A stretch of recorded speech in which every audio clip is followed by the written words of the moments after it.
Olá, e é dessa forma então que você faz para resolver a barra de navegação falhando no seu Poco M7 Pro.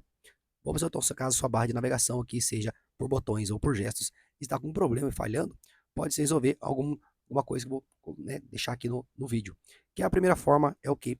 É o mais básico aí, é reiniciar o seu aparelho. Então desligue ele e ligue novamente e veja se para de falhar, se para de evitar problemas, ok? A outra coisa que você pode fazer é pelo painel de configurações, tela inicial, navegação do sistema. O que você pode fazer e deu certo comigo?